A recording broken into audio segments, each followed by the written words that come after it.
Hello everyone. चलो, इस video में हमें एक्सटर्नल कमर्शियल बोरिंग का सेकंड पार्ट देखना है। हम पार्किंग ऑफ ईसीबी प्रोसीड्स तक पिछले पार्ट में देख चुके हैं। अब हमें देखना है procedure for raising ECB. Procedure for raising ECB का मतलब है हमें ईसीबी यानी कि एक्सटर्नल कमर्शियल बोरिंग लेने की क्या प्रक्रिया है, कैसे हम ले सकते हैं एक्सटर्नल कमर्शियल बोरिंग। पहले आगे ये समझ लेते हैं कि इसका क्वेश्चन कैसा आता है। इसका क्वेश्चन डायरेक्ट भी आ सकता है, अगर डायरेक्ट आ जाए तो बेस्ट है, आप लिख सकते हैं। और अगर इनडायरेक्ट क्वेश्चन आता है कैसा कि केस स्टडी के फॉर्म में आ जाए कि मान लो X Y Z a paan vendor wishes to raise ECB from so and so company, provide या lay down the procedure.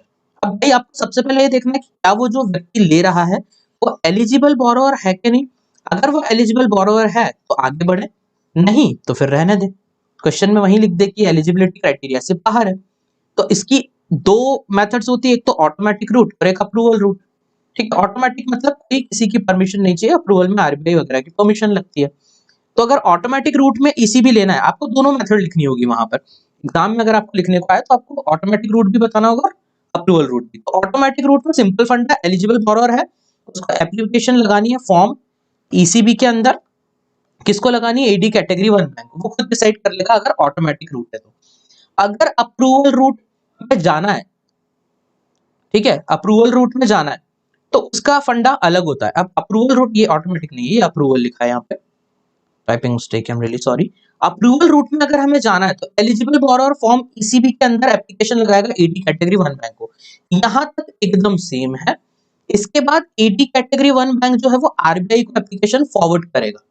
AD category 1 bank would forward the application to RBI and RBI would send the application to committee, empowered committee. एक empowered committee होती है, इसमें internal और external members होते हैं। बस वो इसको इवैल्यूएट करते हैं कि भाई एप्लीकेशन के बेसिस पे आपको देने दें, मतलब एक्सटर्नल कमर्शियल बोरिंग रेज करने की परमिशन जो है वो दें या ना दें।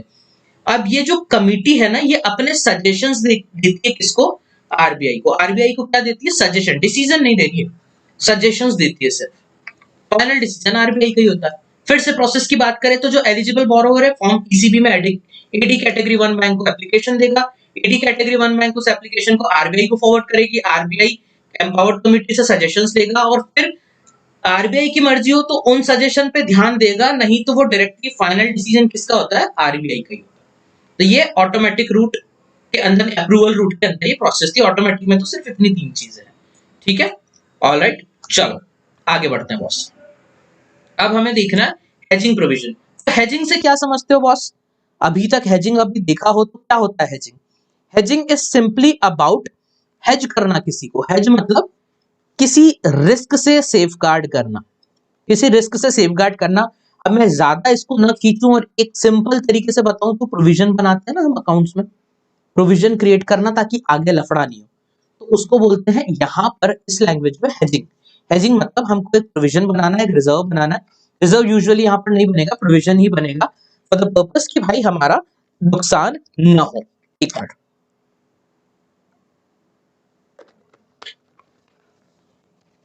चलिए, हाँ जी। Hedging provision usually infrastructure space company पे अप्लाई होते हैं। ऐसी कंपनियां जो इंफ्रास्ट्रक्चर प्रोजेक्ट्स वगैरह में डील कर रही है। अब बॉस यहाँ पे इंफ्रास्ट्रक्चर से ये मत समझिएगा कि सर इंफ्रास्ट्रक्चर में तो अलाउड नहीं, तो भाई रियल एस्टेट के अंदर प्लांटेशन, एग्रीकल्चर, इन सब चीजों में अलाउड नहीं, फार्म हाउस में नहीं, रेसिडेंशियल कमर्शियल में अलाउड है टीसीबी। तो इंफ्रास्ट्रक्चर स्पेस कंपनी, उसके अंदर जो रिस्क मैनेजमेंट पॉलिसी होती है, जो बोर्ड ऑफ डायरेक्टर्स बनाते हैं, बीओडी म्हणजे बोर्ड ऑफ डायरेक्टर्स, ये लोग हेजिंग प्रोविजंस बनाएंगे। ये भी इंपॉर्टेंट टॉपिक है, पूछा जा सकता है। अब भाई साहब हेजिंग प्रोविजन कब बनाना है? अगर मेरा एवरेज मेच्योरिटी पीरियड 5 साल से कम है तो हेजिंग मैंडेटरी है, और अगर एवरेज मेच्योरिटी पीरियड 5 साल या उससे ज्यादा है तो जो हेजिंग है वो ऑप्शनल है। तो भाई साहब 5 साल से कम वाले पीरियड में हेजिंग मैंडेटरी और ज्यादा टेन्योर के लोन में कम, ऐसा क्यों? ऐसा इसलिए कि भाई मान लो मैंने 100 करोड़ का लोन लिया, अब वो मुझे 50 साल में चुकाना, 50 बहुत ज्यादा हो गया, 20 साल में चुकाना। तो यार मैं अगर दो मतलब 2.5 करोड़ रुपए साल भी चुकाऊंगा तो चल जाएगा, और अगर वही मैं 100 करोड़ का लोन 5 साल में चुकाना हो तो लफड़ा हो जाएगा ना बॉस। तो इसलिए यहाँ पर छोटे टेन्योर में हेजिंग मैंडेटरी है। हेजिंग क्या तरीका है भाई साहब? तो AD category 1 bank will verify the hedging requirement and will report to RBI in form ECB2। वैसे आरबीआई को रिपोर्ट करेगा और आपको हेजिंग बनाना है। अब हेजिंग का क्या सिस्टम है भाई साहब? हेजिंग प्रोविजन में कवरेज मतलब किस किस चीज का कवर होता है? तो बोथ प्रिंसिपल एंड इंटरेस्ट, आपको प्रिंसिपल और इंटरेस्ट दोनों के लिए हेज बनाना है। जैसे हमने अगर अकाउंट्स में डिबेंचर रिडेम्पशन पढ़ा होगा, तो रिडेम्पशन से पहले हम डिबेंचर रिडेम्पशन रिजर्व क्रिएट करते हैं ना, जितना पैसा लौटाना है उतना अलग रख देते हैं, दैट इज हेजिंग। फिर और कब से शुरू होगा? तो should start from the day liability is created in books of owner, या ओनर क्या, बोरोवर। जब से बोरोवर ने लोन लिया है उस तारीख से आपको हेजिंग क्रिएट करना है। अब टेन्योर क्या होता है बॉस हेजिंग का? तो मिनिमम टेन्योर होता है इसका 1 साल का, with the financial hedge will be required. तो minimum tenure of 1 year for the financial hedge will be required, 1 साल कम से कम चाहिए। Do constant roll over, constant roll over मतलब हर साल उसमें एड ऑन हम करते जाते हैं। मतलब वही यार प्रोविजन जैसे बनाते थे ना, transfer to provision for doubtful debt, provision for doubtful debt created kind of. ECB should not be unhedged at any point of time, किसी भी पॉइंट ऑफ टाइम पे ECB external commercial borrowing unhedge नहीं की जानी चाहिए। फिर एक होता है नेचुरल हेज। नेचुरल हेज मतलब इस केस में ऑटोमेटिकली हेजिंग की हुई है, आपको हेजिंग बनाने की जरूरत नहीं है। अब समझते हैं कैसे। मैंने फॉर इंस्टेंस किसी से लोन लिया है 1 लाख रुपए का, और मैंने कहा है मैं इसे 5 साल में लौटाऊंगा। ठीक है, 5 साल भी छोड़ दो, 5 महीने में लौटाऊंगा, 5 मंथ्स, और मेरी मंथली इनकम है 3 लाख रुपए महीना। तो भाई मेरा जब रेवेन्यू जो है वो मेरी लायबिलिटी से अगर ज्यादा है, तो मेरे को हेजिंग करने की जरूरत है, जब बोलेगा तब पैसा निकाल के दे दूंगा उसको। तो यहां भी ऐसे ही है, अगर मेरा फॉरेन एक्सचेंज का रेवेन्यू, फॉरेन एक्सचेंज का रेवेन्यू मतलब inflow minus outflow, net revenue की बात चल रही है, वो मेरी फॉरेन करेंसी की एक्सटर्नल कमर्शियल बोरोइंग से ज्यादा है, तो मेरा जो भी एक्सटर्नल कमर्शियल बोरोइंग है वो ऑलरेडी हेज्ड है, उसमें मुझे अलग से हेजिंग करने की जरूरत नहीं है। अब हम आ जाते हैं रिपोर्टिंग रिक्वायरमेंट्स पे। जब भी हम एक्सटर्नल कमर्शियल बोरोइंग लेते हैं तो हमें क्या क्या रिपोर्ट करना पड़ता है, ये 3 स्लाइड्स के अंदर रिपोर्टिंग रिक्वायरमेंट्स दी है। उसके बाद एक्शन ऑन अनट्रेसेबल एंटिटीज, फिर external commercial borrowing facility for all marketing company, startups के लिए क्या एक्सटर्नल कमर्शियल बोरोइंग की फैसिलिटी है, वो 2 चीजें हैं। फिर conversion of external commercial borrowing into equity, फिर security for raising external commercial borrowing अगर कुछ देना है तो वो, और फिर borrowing by entities under investigation. ठीक है, और वो अपनी रिकंस्ट्रक्शन के अगर कोई अंदर कोई एंटिटी हो तो वो एक्सटर्नल कमर्शियल बोरोइंग ले सकती है।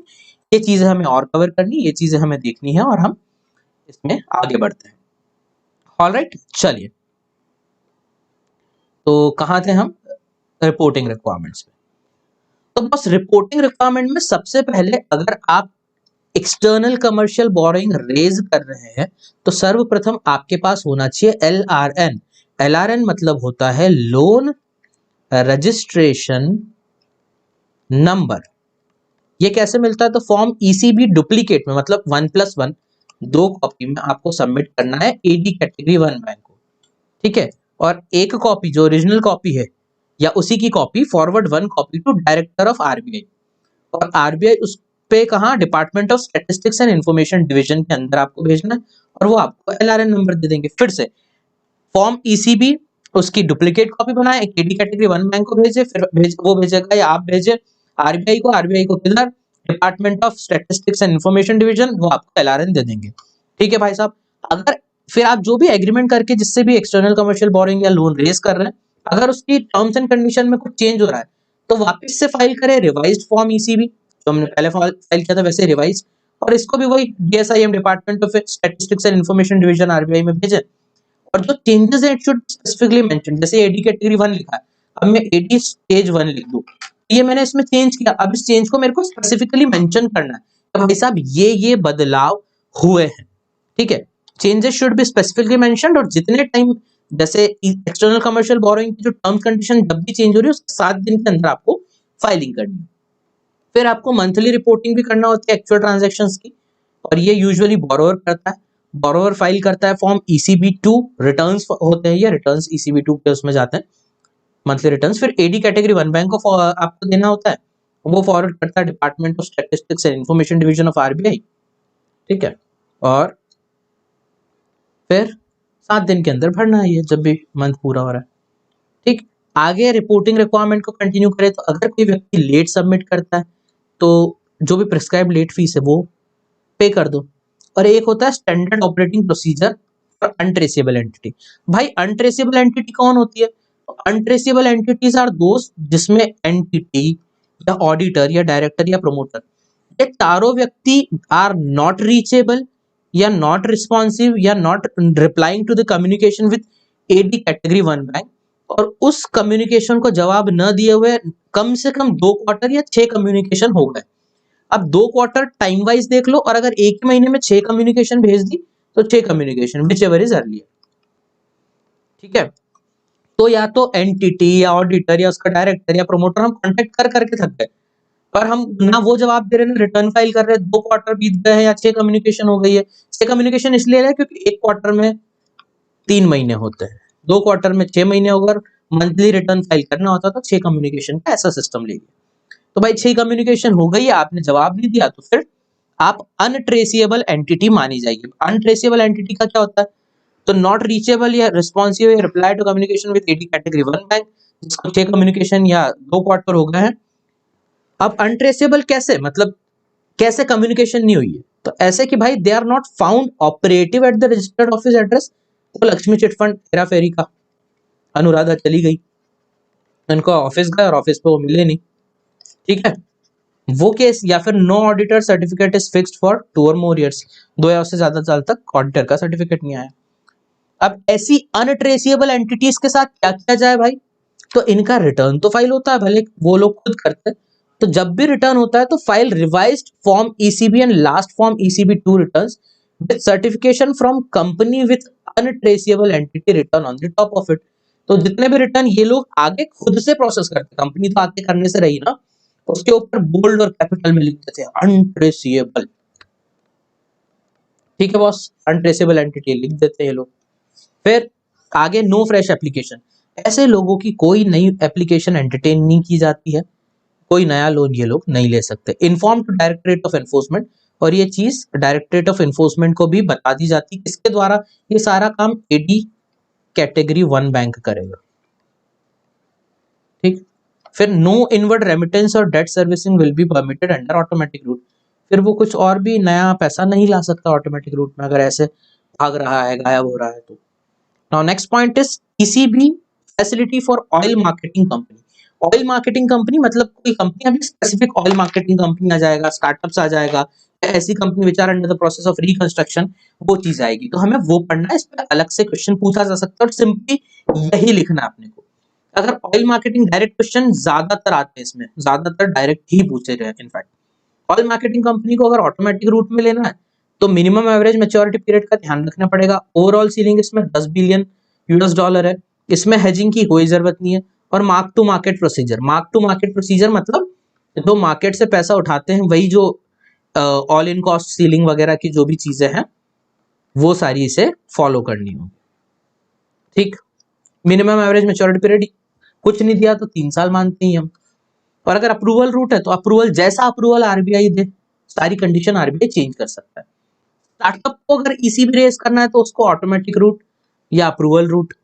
ठीक है, ऑटोमेटिक रूट में अगर करेगा तो वही मिनिमम एवरेज मैच्योरिटी पीरियड 3 साल, अमाउंट इसमें 3 मिलियन यूएस डॉलर है। ऑयल मार्केटिंग कंपनी के लिए 10 मिलियन का। अप्रूवल रूट में जाएगा तो eligibility recognised as startup by central government, obviously startup के लिए स्टार्टअप होना जरूरी है, ये एलिजिबिलिटी ऑटोमेटिक रूट के अंदर भी फॉलो होगी। और अप्रूवल के हिसाब से जो भी all in cost ceiling shall be mutually agreed by borrower and lender, market के हिसाब से चलेगा। बहुत इजी है ये, बस यही चीज आपको बॉस, अगर किसी की भी आपको ईसीबी की कंडीशन लिखना है, आप उसके अंदर ऑटोमेटिक रूट घुसा दो। ठीक, आप उसमें अप्रूवल रूट घुसा दो। अप्रूवल रूट में सिर्फ इतना लिख दो कि as per approval, as per terms and conditions of approval.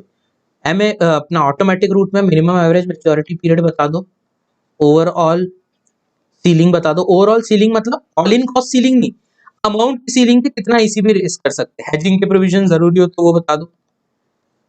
ठीक है, और बस टू मार्केट प्रोसीजर बता दो, दैट्स इट। ठीक है ना, ईसीबी फैसिलिटी फॉर स्टार्टअप्स में अगर ऑटोमेटिक रूट के अंदर ले तो ऑटोमेटिक रूट में अगर हम मतलब नॉर्मल ऑटोमेटिक में जा रहे हैं तो कन्वर्जन रेट जो है वो market rate on the date of agreement, मतलब जो मार्केट रेट चल रहा होगा उसी से डॉलर वगैरह जो भी एक करेंसी से दूसरी करेंसी में कन्वर्ट किया जाएगा।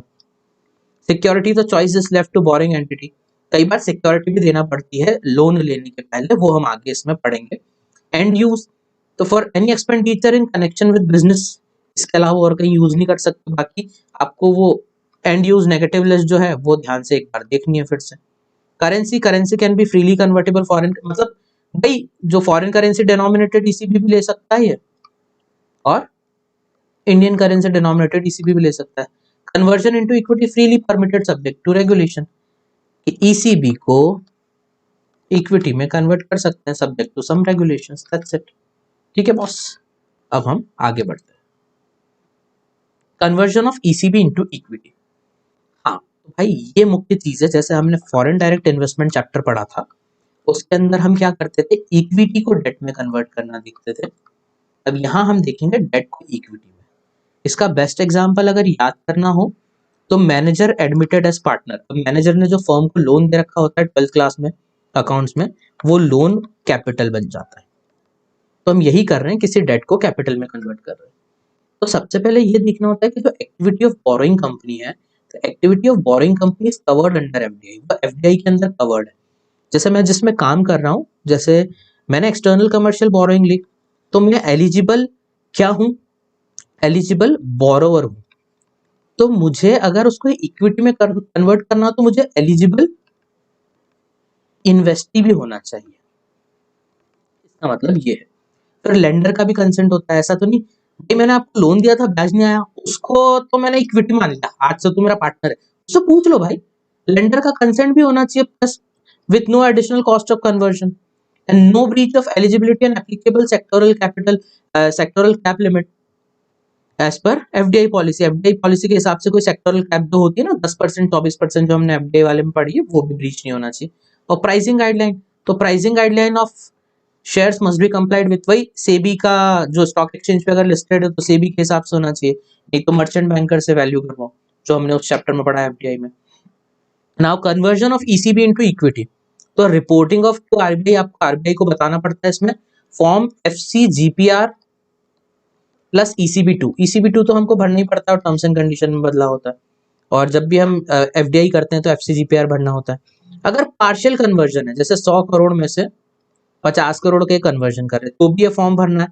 फुल कन्वर्जन है तो भी ये फॉर्म भरना है, और subsequently filing of ECB 2 return will not be required. क्यों? क्योंकि ईसीबी 2 रिटर्न तो एक्सटर्नल कमर्शियल बोरोइंग के केस में जाता है, और अब जब एक्सटर्नल कमर्शियल बोरोइंग ही इक्विटी में कन्वर्ट हो गई तो क्या का रिटर्न, पार्शियल कन्वर्जन में ईसीबी 2 रिटर्न फाइल करना पड़ता है। अब कन्वर्जन अगर फेजेस में हो तो भी ये फॉर्म एफसीजीपी और ईसीबी 2 भरना है, और all filing will also be in phases, जैसे 3 फेज में हुई तो 3 फेज में फाइल करो। कन्वर्जन रेट, अगर फॉरेन एक्सचेंज रेट जो है उसको कन्वर्ट करना है तो rate prevailing on the date of agreement, simple. आज $100 $1 ₹50 है, $100 जो भी है वो। फेयर वैल्यू ऑफ इक्विटी, तो fair value of equity on the date of conversion, equity की वैल्यू इस हिसाब से होगी। बाकी जो प्रूडेंशियल गाइडलाइंस है, जो भी एक आमतौर पे और जो नेसेसरी गाइडलाइंस होगी, department of banking regulation of RBI वो रिलीज करेगा, उसको फॉलो करना है। ऑलराइट, इसके बाद जो मुख्य टॉपिक आएगा मेन, वो है सिक्योरिटी फॉर रेजिंग ईसीबी। ठीक है, सिक्योरिटी फॉर रेजिंग ईसीबी आएगा। उसके बाद में एक मेन टॉपिक आएगा borrowing by entities under investigation और रिकंस्ट्रक्शन वाली एंटिटी। उसके बाद ये चैप्टर समाप्त हो जाएगा।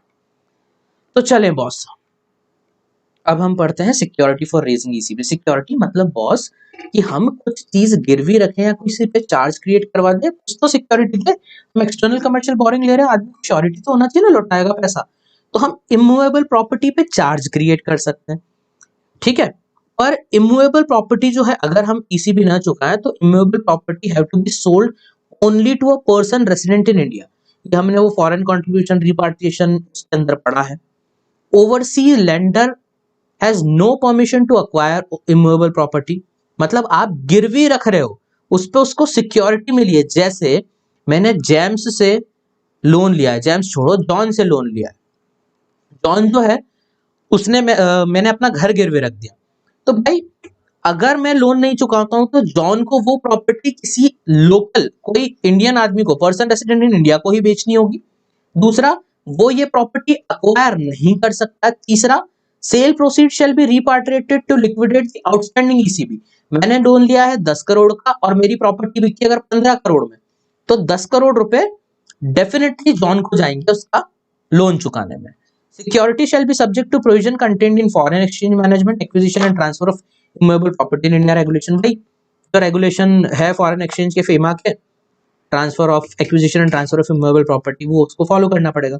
मतलब creation of charge on immovable property में 3 चीज का ध्यान रखना है कि जो इमूवेबल प्रॉपर्टी वो Indian person resident in India को बेची जाएगी, ओवरसीज वाला बंदा उसको एक्वायर नहीं कर सकता, और जो बेचने से पैसा आएगा वो रिपाट्रिएट किया जाएगा to liquidate the outstanding ECB, मतलब ईसीबी चुकाने के लिए। Now creation of charge on movable property, तो भाई साहब इसमें movable property can be taken over, take over of movable asset, पर रेस्ट्रिक्टेड टू आउटस्टैंडिंग क्लेम। जैसे मेरा मूवेबल एसेट है 100 करोड़ का और मेरी लाइबिलिटी 80 करोड़, तो वो 80 करोड़ तक ही मूवेबल एसेट ले जाएगा, 20 करोड़ का छोड़ना पड़ेगा। Unencumbered movable asset can be taken outside the country.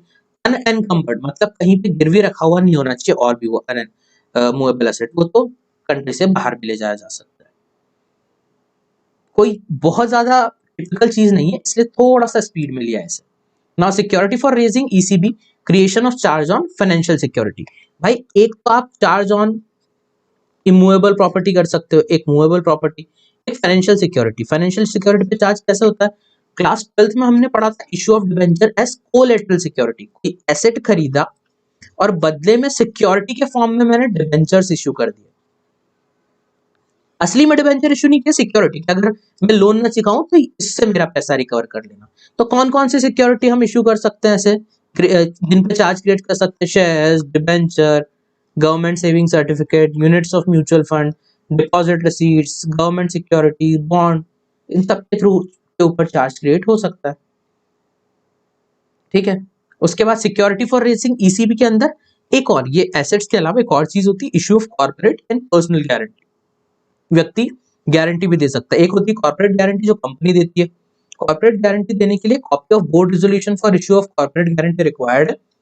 उसके बाद पर्सनल गारंटी के लिए specific request from individuals to issue personal guarantee. Specific request चाहिए इंडिविजुअल से टू इशू पर्सनल गारंटी। जैसे मुझे अगर लोन लेना है, मुझे किसी व्यक्ति से लेटर दिखाना पड़ेगा कि हाँ भाई साहब आप मेरे को गारंटी देंगे, और वो आपसे रिक्वेस्ट लेटर करेंगे और आपको उसको अप्रूव करके देना। रेगुलेशन इसके अंदर फेमा गारंटी रेगुलेशन 2000 अप्लाई होता है। ठीक, फिर आ जाता है borrowing by entity under investigation.